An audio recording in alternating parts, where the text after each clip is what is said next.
What's up, people? I'm Shaggy, the opinionated hippie, and today this is part 15 of my ranking Frank Zappa's guitar solos within the context of an album. So today's album, or box set in this case, is Halloween 73.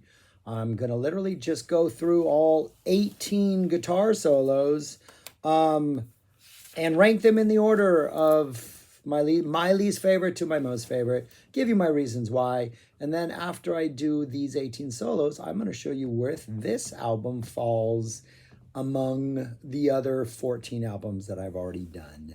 And then the number one solo is eligible to win this contest of albums. I understand the fallacy in only picking the first solo from each release. Don't have to explain it to me, but that's the way we're doing it. Anyways, yeah, so let's get on with this.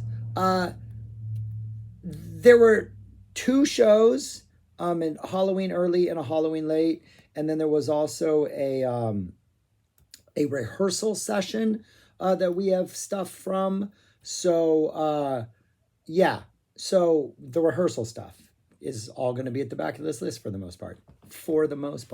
Number 18 is Inca Roads. This is the Inca Road rehearsal. There's like about 40 plus seconds of Frank just noodling. It sounds like a rehearsal solo. Frank's just kind of filling space because, hey guys, this is where the guitar solo is going to go, right here. Number 18, Inca Roads, the rehearsal. Number 17, Cosmic Debris, the rehearsal. Again, hey, guitar solo is going to go here. I'm going to do it for the full length of these, 4 bars that we're doing? Yeah, that's it. We're done. Guitar solo, over. Not much to this one either. Number 16, the Big Swifty. This one's actually pretty interesting for the very, very, very, very, very short duration that it exists.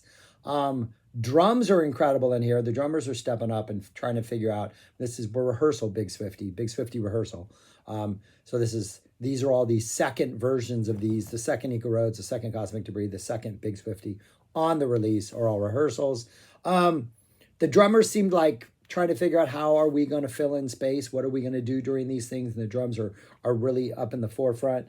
But solo's too short. And really it's Frank like, hey, there's going to be a solo here, people, eventually in front of people. So yeah. Number 15 is the first Penguin in Bondage. The very first solo on the very first disc. Yeah, it's just, I think this is the one solo on here where it just seems like Frank doesn't know what he's going to do. Like he's just kind of treading water, looking for an idea to latch onto, a motif to like play around with, a direction in which to go. And I don't think he comes up with one for the duration of the solo. He keeps trying. He doesn't really succeed. It's just him kind of, just noodling, like pointlessly noodling for the duration of the solo. Again, it's Frank. And the bar used to compare all these solos is the Frank bar. I'm not comparing them to Tommy Shaw or even anybody else, even a good guitar player. I'm not comparing him to Buck Dharma or, anybody I like. I like Tommy Shaw. I was a Styx fan once. Comparing it to Frank. So anyways, yeah, my number 15, Penguin in Bondage, number 1. I'm going to put this up on the screen at the end in case you don't have to keep track. Number 14 is the first Cosmic Debris solo. This is from, I think, the second show. It's short. It's to the point. Yeah, it serves its purpose. Does it well. These Cosmic Debris are a little more extended and looser than the ones in like later years when it's just that solo with a tighter pocket. But still, there's not much to this. It's okay. But too short would be my complaint. Number 13 is the first Redunzel. This is the second solo of the entire disc. And the sound that he uses is just like so way too many effects, and they seem like they're all turned up to 11, and there's just this spacey like whoa weirdness going on for like the duration of this. Yeah, it's a lot. And there's like this, almost like this I wrote spacey, muted, clipped wah effect where it just seems like whatever this noise is, it's like amplified and then it's being clipped. So everything, there's no like sustain in it. And just, I don't know. It's a weird sound that I'm not really all that interested in. It's really short. There is some kind of interesting phrasing in what little Frank is doing. But being that it's redunzel, and being that in the following year and then in 82, these redunzals would become something quite different, it just seems a little disappointing. Number 12 is the Penguin in Bondage, the third Penguin in Bondage that's on here. Right? The third Penguin in Bondage. I wrote 3. Yeah, I think this is a rehearsal from the rehearsals, if I'm not mistaken. Yeah, it's tighter than the first one. It seems a little more focused. It seems like Frank actually has something to say and he's trying to say it. Very comfortable solo. Yeah. Two things before I do go any further about with all these solos. The 2 notes that I wrote were comfort food. Like even these solos at their best, they're kind of Frank comfort food solos, and that like he's not really taking chances. It sounds good because it's Frank. The 2 drummer situation, he's very much in between them and like in the pocket of what the drummers are doing. And it seems like, the 3 of them are just like in it together. It doesn't feel like he's really pushing boundaries or demanding that anybody do anything too crazy. These are like what I think that we're like about a week into the 73 show, so he's only had 2 drummers for like a week plus the rehearsals. So there's a lot of growth and learning that's going on. But yeah, it's comfort food solos. Like I enjoy them, they sound good, but they're not challenging me. The other note I want to make is Mike Keneally was discussing, I think fall 73 in general. He might have actually been talking about the Roxy shows, which has the same guitar tone, but he referred to like Frank's dominant guitar tone as the underwater shimmering tone. And that is a really good description of this tone that sounds like it's underwater and shimmering. And I don't mean that, it's not a good tone. It's not a very aggressive tone. I think there is something Frank's doing where he's clipping all the notes so he doesn't get a lot of sustain and a lot of just that blurred togetherness, that some of his other eras have because of the tone he's using. So yeah, I'm not a big fan of the tone. It is very much comfort food. So I enjoy these solos, but I can't say that going to any of these shows, these Halloween 73 shows, the Roxy shows from the end of the tour, I'm not going to them for the guitar solos for the most part. Probably should have said that in the beginning, but we're a third of the way through, so I thought I would drop that information now. Number 11, Dickie's Such an Asshole. Wow, this is the highest ranked Dickie's Such an Asshole ever. This is the Dickies from the first show. It usually, whatever the vamp is, they're run through it twice, and when he gets to like the second time through, he kind of puts it into second, maybe third gear. We amp it up. The band amps it up. The second half of this is just a lot more interesting than the first half, but I think it kind of saves the solo, makes it a little more interesting. That's number 11. Number 10 is Magic Fingers. In the rehearsal tapes, apparently this band was going to do a Magic Fingers. Isn't much to the solo. Like where I have almost all of these solos ranked so far are pretty packed together. Not that high up. It's just nice to hear a solo in Magic Fingers. I don't think there's anything particularly special about this one. It's a pretty straightforward in the pocket Magic Fingers type solo, but we don't have a lot of these, so it's nice to hear and it's interesting for that reason. Number 9, Dickie's Such an Asshole, number 2. Yeah, this is another one where like the second half of this is just fire. And the second half of this is more fire than the second half of the first Dickies. Frank is into this. He's enjoying playing this. I think this song had a lot more. Frank revived it in 88, even though it was about Nixon and Watergate and all that kind of stuff. He revived it in 88 just because of the whole political nature and religious nature of what he was doing. I think it works better in 73 because Frank's a little more into it, it seems, and the solos show that. And this second Dickies on the set is up there. It's, again, not that much higher ranked than everything I've already talked about, but it's a pretty good Dickie's Such an Asshole solo. Number 8 is Montana. We get our first jump in quality right here. This is a good Montana. Upbeat, feisty. It's got that great rhythm section groove. It's what you expect from a 73 Montana. It delivers. Nothing epic as we would get in 74, but just a really good fun Montana.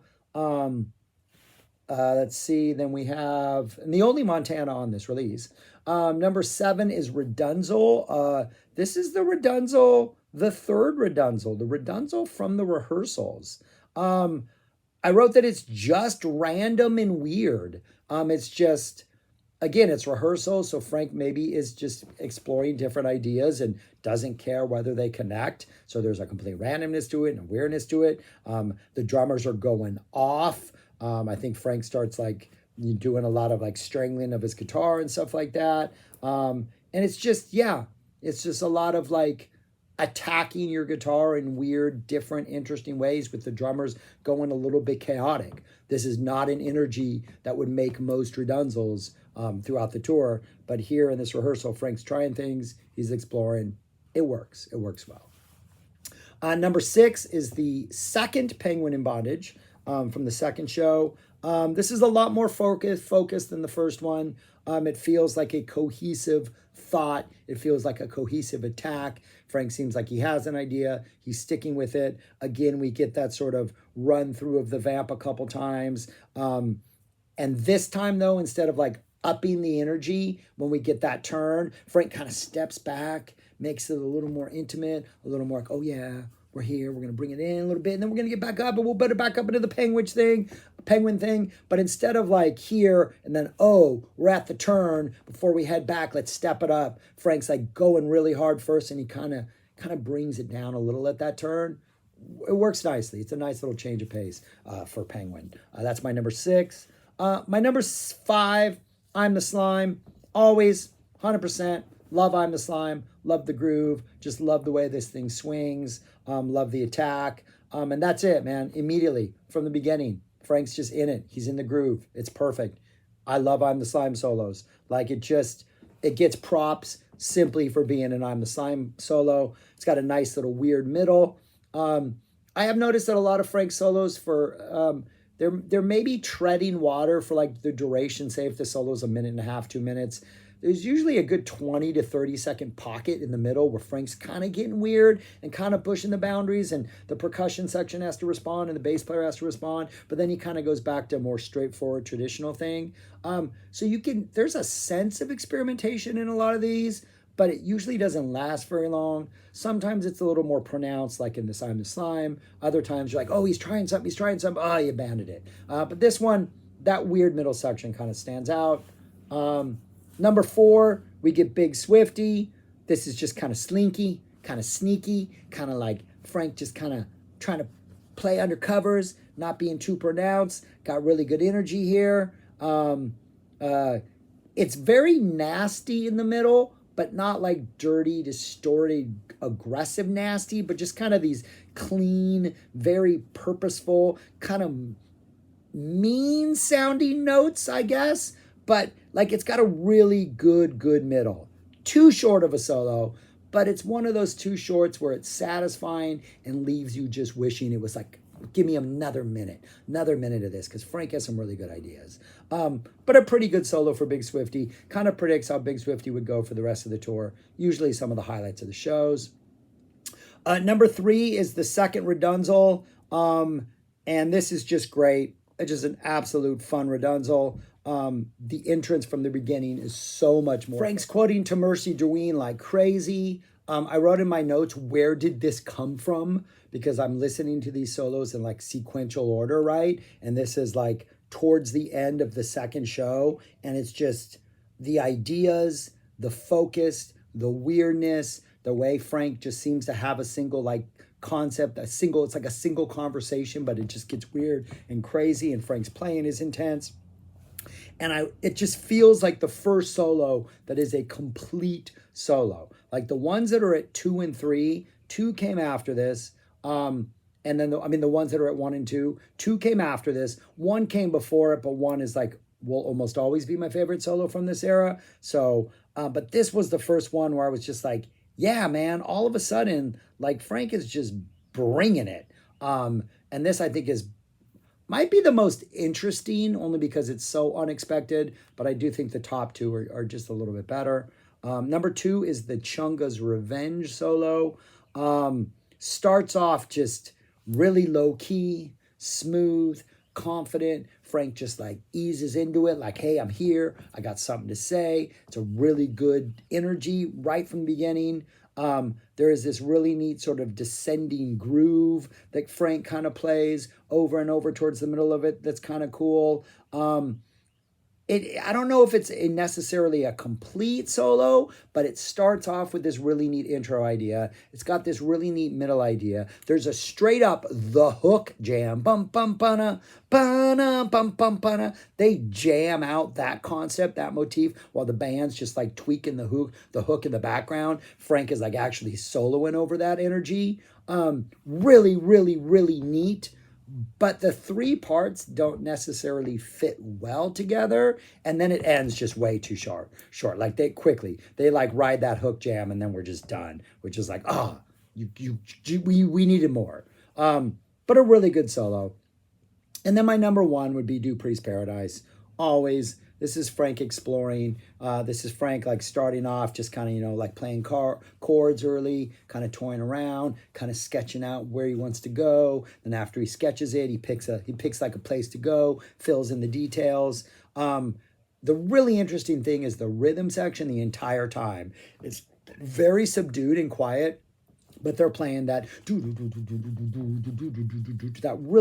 upbeat, almost really frantic, almost frenetic Dupree's in the background. And Frank's not responding to that. Like he's on top of it, trying to be mellow and try to be a little more exploratory. But underneath, there's just this like, just underneath this just like constant like beat that's just like, you kind of lose track of, but if you focus in on it, it gives the entire experience just this whole weird different vibe. But yeah, Frank just explores different area. The rhythm section is going absolutely fantastic in this. I can't say it's one of the most out there Duprees from this era. Again, not a fan of Frank's tone for the most part. He is generally playing it a lot safer than he would definitely in 74, even sometimes than he would earlier in 73. But it's a good solo, and I like these sort of blank template solos where Frank, even though the band is locked into this rhythm section that would repeat in Dupree's Paradise throughout the tour, it does feel like Frank's like using this as an opportunity to like go different places and explore different things.